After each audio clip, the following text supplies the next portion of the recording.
जी, ribosomes की तरफ हम आते हैं और राइबोसोम्स की सिंथेसिस न्यूक्लियस में होती है। Nucleus is a prominent darkly stained region of the nucleus.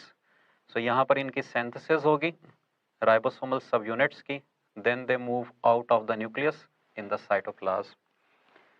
Ribosomes are the smallest organelles of the cell, and these are also called as ribonucleoprotein particles. अब इनको हम ribonucleoprotein particles का नाम इसलिए देते हैं because these are made up of ribonucleic acid and proteins.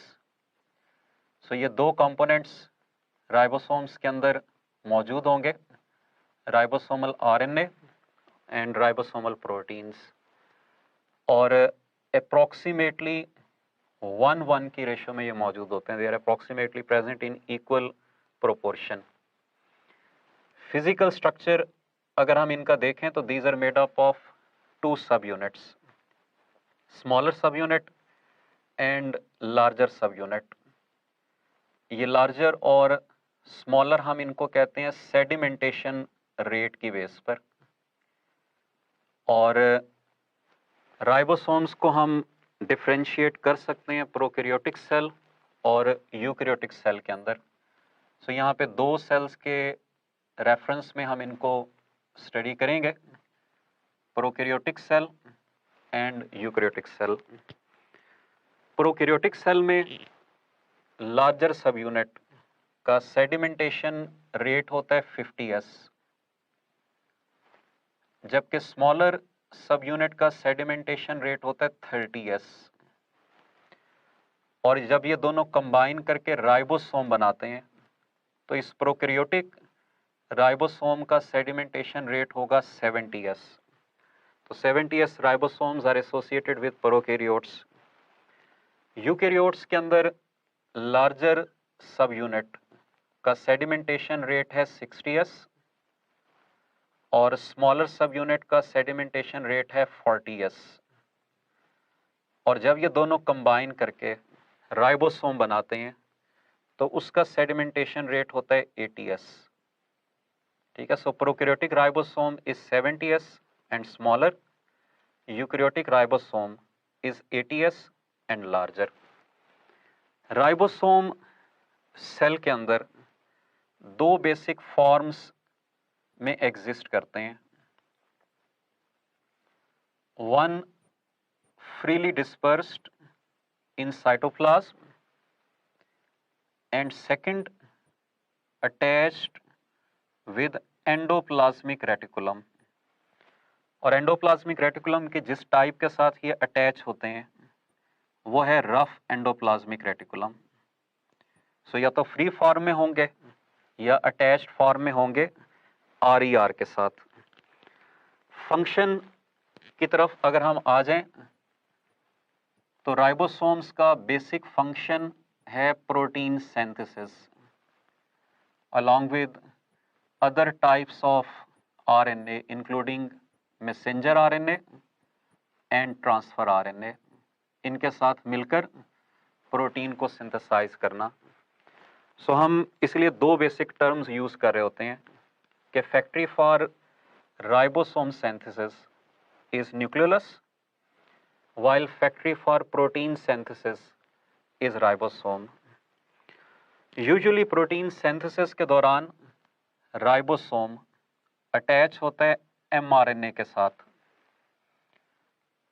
mRNA के दो एंड्स हम यहाँ पे डिस्कस करेंगे, 5 prime and and 3 prime and. और प्रोटीन सिंथेसिस का या ट्रांसलेशन का प्रोसेस 5 एंड से स्टार्ट होता है और राइबोसोम ट्रांसलोकेट करता है टुवर्ड्स 3 एंड के। प्रोटीन सिंथेसिस के प्रोसेस को हम कहते हैं ट्रांसलेशन। सो हम कह सकते हैं कि translation starts from 5 end of messenger RNA and completes at 3 end of the messenger RNA।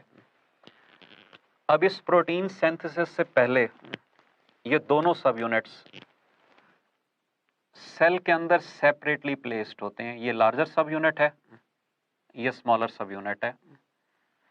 और प्रोटीन सिंथेसिस के दौरान ये कंबाइन करके राइबोसोम बनाएंगे। अब उसका मैकेनिज्म ये होगा कि सबसे पहले स्मॉलर सब यूनिट मैसेंजर आरएनए पे अटैच होगा, फिर इसके साथ लार्जर सब यूनिट आके अटैच होगा, और इन दोनों सब यूनिट्स की बाइंडिंग को रेगुलेट करते हैं मैग्नीशियम आयंस। ये इन दोनों को बाइंड करवाएंगे और उसके बाद ट्रांसफर आरएनए अमाइनो एसिड्स को लेकर आएगा। Amino acids will be arranged in a sequence according to sequence of nucleotides in messenger RNA, और जैसे जैसे अमाइनो एसिड्स बाइंड करते जाएंगे पॉलीपेप्टाइड चेन एलोंगेट होती जाएगी और राइबोसोम ट्रांसलोकेट करेगा towards the 3 end of the messenger RNA. So जैसे जैसे ये हम फॉरवर्ड जाएंगे पॉलीपेप्टाइड चेन एलोंगेट होती जाएगी, इसमें अमाइनो एसिड्स का नंबर बढ़ता जाएगा। जब उस पॉलीपेप्टाइड चेन की सिंथेसिस कंप्लीट हो जाएगी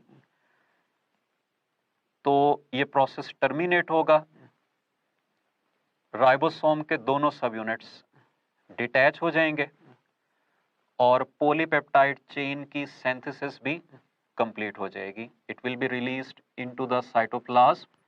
अगर इसने फर्दर मॉडिफाई होना होगा तो मॉडिफाई हो जाएगी या अपने फंक्शन को स्टार्ट कर देगी। सो यूजुअली सेल के अंदर एक मैसेंजर आरएनए पे काफ़ी सारे राइबोसोम्स अटैच्ड होते हैं और इस स्ट्रक्चर को हम नाम देते हैं पॉलीसोम का, या हम इसको पॉलीराइबोसोम का नाम भी दे देते हैं। अब पॉलीसोम या पॉलीराइबोसोम का मतलब ये होगा कि one messenger RNA with many ribosomes, और इसका बेसिक फंक्शन तो वही है protein synthesis, but it is specialised to synthesise multiple polypeptide chains at a time. एक वक्त में काफ़ी सारी पॉलीपेप्टाइड चेन्स को ये सिंथेसाइज करवा रहा होगा। सो राइबोसोम के अंदर आपने ये 2-3 बेसिक पॉइंट्स याद रखने हैं। इसकी केमिकल कंपोजिशन, इसके फिजिकल स्ट्रक्चर के अंदर 2 सब यूनिट्स, प्रोकैरियोटिक यूकैरियोटिक सेल में उनके सेडिमेंटेशन रेट्स, सेल के अंदर ये किन फॉर्म्स में मौजूद होते हैं, कहाँ पर इनकी सिंथेसिस होती है, इनका बेसिक फंक्शन क्या है, और पॉलीसोम को हम किस तरह से डिफाइन करते हैं।